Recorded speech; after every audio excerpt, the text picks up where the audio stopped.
ሆነሻል ውዴ? ኧረ ምን ነው ተደናግጠሻል እኮ ምንድነው እሱ? ኧረ አልተደናገጥኩም ፍቅር መስሎክ ነው። ተይኗ በደንብ አቅሻለሁ እኮ የሆንሽው ነገርማ አለ። ኧረ ምንም አልሆንኩም ዝም ብለህ እኮ ነው የምትጨናነቀው። አይ ባለፈው እሺ ብዬ ተውኩት እንጂ አፈቅርሃለሁ ልትይኝ ብቻ እንዳልነበር በደንብ አውቃለሁ።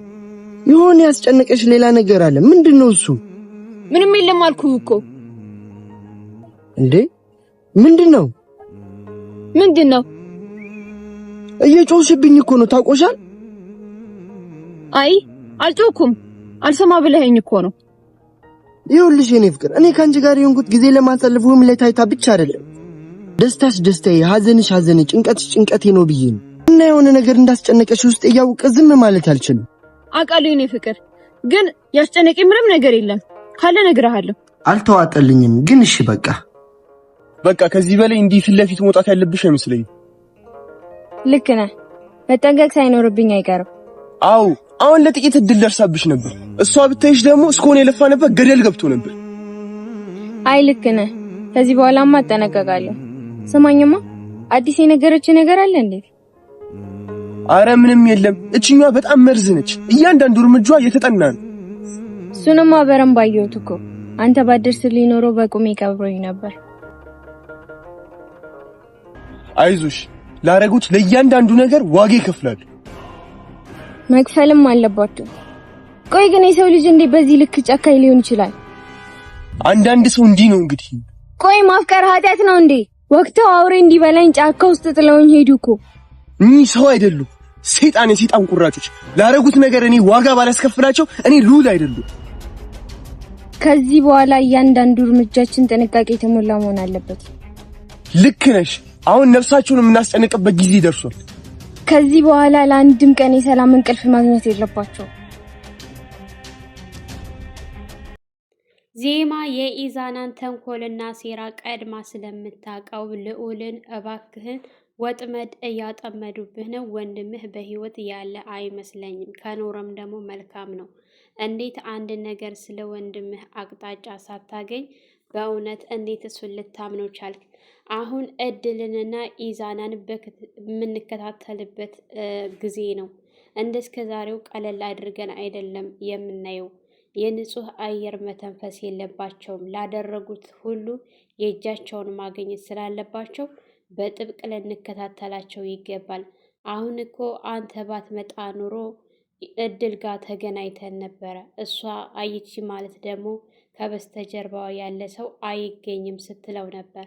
እንደ አጋጣሚ እንግዲህ እድል ለአቤኒ ሁሉንም ነገር ነግሬው ከዚህ በኋላ መታሰርም ካለብኝ ልታሰር ስትል ወደሱ ወዳለበት ሰፈር እየሄደች እያለ ሲዘፍን ስታየው ከበስተጀርባ ሁና ልታየው ነበር።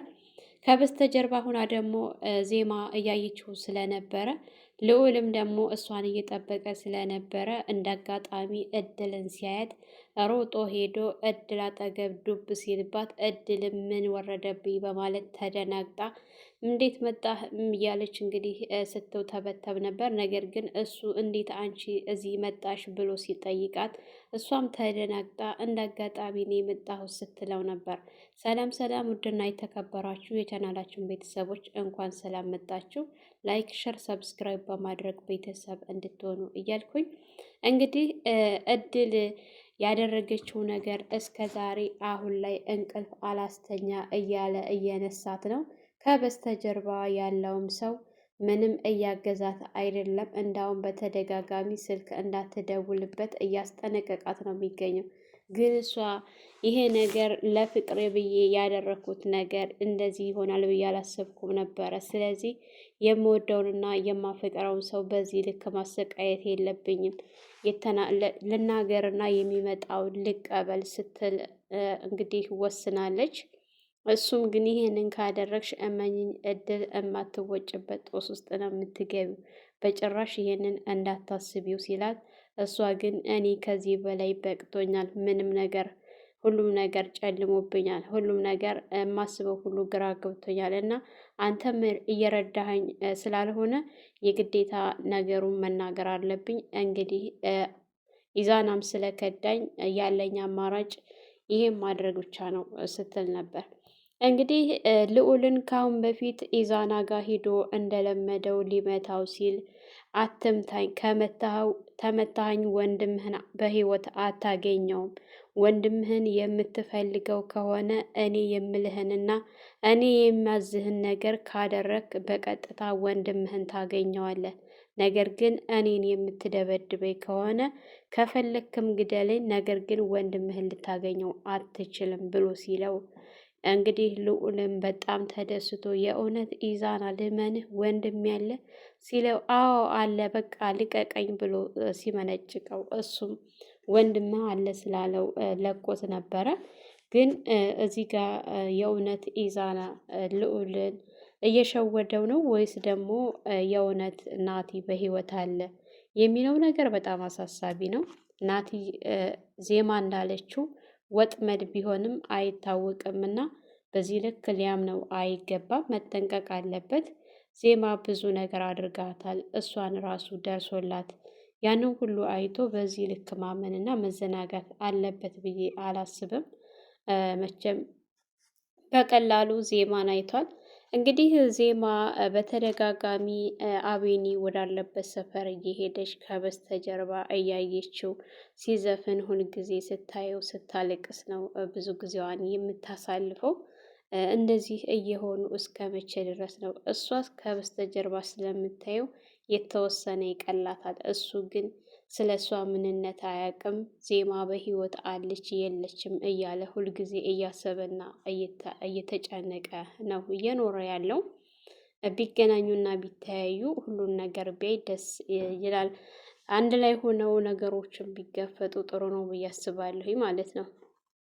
እንግዲህ ያዳና ኑሃ ተቀጣጥረው በሄዱበት ሰዓት ኑሃ ሁለ ነገሯ በቃ ቅይር ብሎ ሲያያት ምን ሆነሽ ነው የኔ ፍቅር ብሎ ሲላት ምንም አልሆንኩኝ አንተ ዝም ብለህ ነው እንጂ የምታስበውና የምትጨነቀው ስትል አይ አንቺማ የሆነ ነገር አለሽ፣ በባለፈውም እወድሃለሁ ስትይኝ ዝም ብዬ ተቀበልኩሽ እንጂ ነገር ግን ከበስተጀርባሽ የሆነ የሚያስጨንቅሽ ነገር እንዳለ ይታየኛል ሲላት በጭራሽ አንተ እንደምትለው አይደለም፣ ምንም ነገር የለም።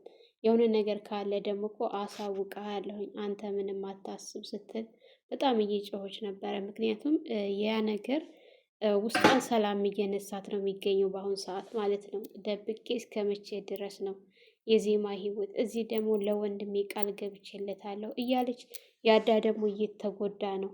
ቆይ እኔ ምን ማድረግ ነው ያለብኝ? ወንድሜንም ማስቀየም አልፈልግም። ይህም ደግሞ ያዳ እየተጎዳ ነው። ቆይ ምን ላድርግ እያለች በጣም ግራ ተጋብታለች። የእውነት ከባድ ሁኔታ ላይ ነው ያለችው ኑሃ ማለት ነው። ማንም ሰው የማያውቀው ቁስል ነው። ከባድ ነገር እንዲህ አይነት ነገር አይቶ ለመታገስ ውሎ ለማደር ሁልጊዜ በነጋና በመሸ ቁጥር ስለ አንድ ነገር እያሰቡ መኖር በጣም ከባድ ነው። እንግዲህ ያለችበትን ሁኔታ እሷና እሷ ናት የምታውቀው። ሊከብዳት ይችላል ለጊዜው። እንግዲህ አቤልም እንደ የኑሃ ወንድም ደውሎላት ነበረ ለእድል። እድል ግን ምንም ሳትፈራ የፈለግከውን ነገር ማድረግ ትችላለህ ስትለው እርግጠኛ ነሽ አምነሽበታል ብሎ ሲላት አዎ ከፈለክም አሁኑ ለኢዛና ነገር ለአቤኒ ነግሬው መታሰርም ካለብኝ መታሰር ያደረገኝን ያድርገኝ፣ አንተም የፈለግከውን ማድረግ ትችላለህ ብላ ስልክ ስትዘጋበት እሱም በጣም ተናዶ እስከ ዛሬ ድረስ የለፋሁበት በቃ ላይሳካ ነው እያለ ምክንያቱም ኑሃን እንዳትናገር ይሄን ነገር ገንዘብ እናገኝበታለን እናታችንን እናሳክምበታለን ብሎ እቅድ አውጥቶበት ስለነበረ ይሄ ነገር ላይሳካልኝ ይችላል በማለት በጣም ነው እየተናደደ ያለው። ቢደውላትም ድጋሚ እሷ ግን ልታነሳለት አልቻለችም። ያ ነገር እያስጨነቃትም ስለሆነ በአንድ በኩል ለበላዋ ከሷ በላይ ያለው ሰው የሚያዛት ሰው ጋር ደውላለት ነገሩን ልትነግረው ብትል አይመለከተኝም፣ እሱን እንዳመጣጡ እንመልሰዋለን፣ አሁን እየደወልሽ አትጨቅጭቀኝ ብሎ ነው ስልክ የዘጋባት ማለት ነው። እውነት ኢዛና ግን ይህን ድፍረትና ይህን ወንድነት ከየት አመጣው? ልዑልን እኮ ና ብሎ ከተጠራው በኋላ እስከዛሬ ሲመታው እንደነበረ እሱም ወንድምህን ለማገኘት ከፈለክ እምቡር እምቡር አትበል። አንተ ስትለምንና እንደዚህ ስትለፋደፍ ነው የሚያምርብህ። አሁን ቦታህን አገኘህ በማለት እንግዲህ አንድ ጊዜ ገብቶለታል።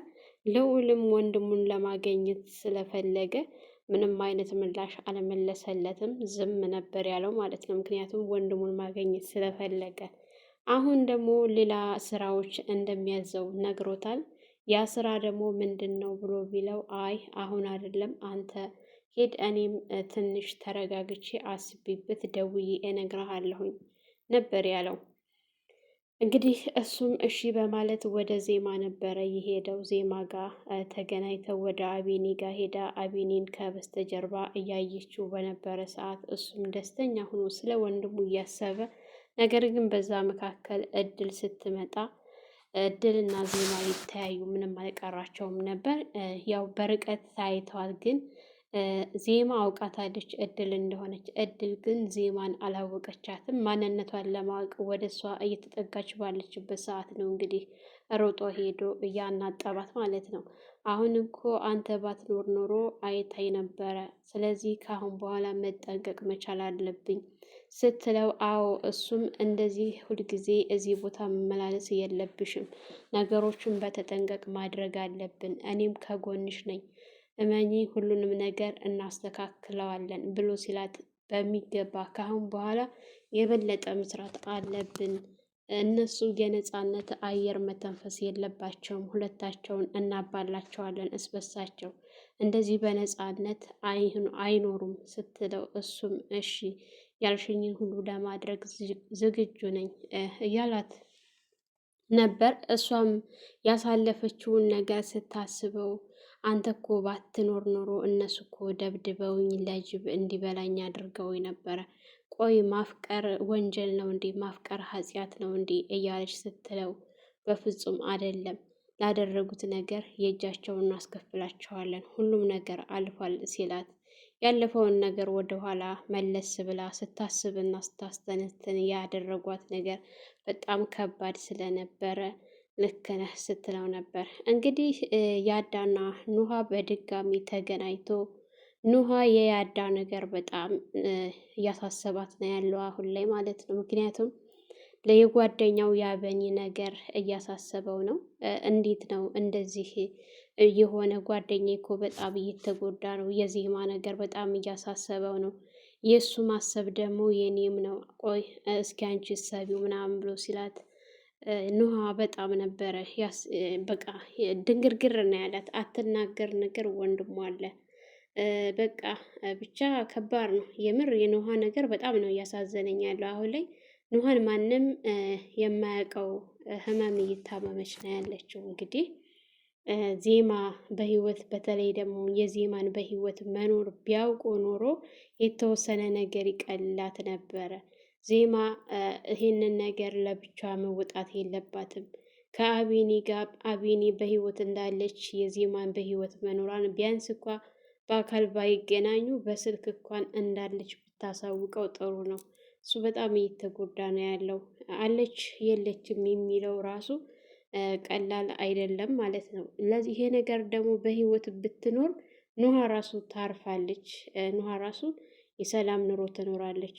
ኑሃ በቃ አንደኛ የአዳ ነገር ያስጨንቃታል።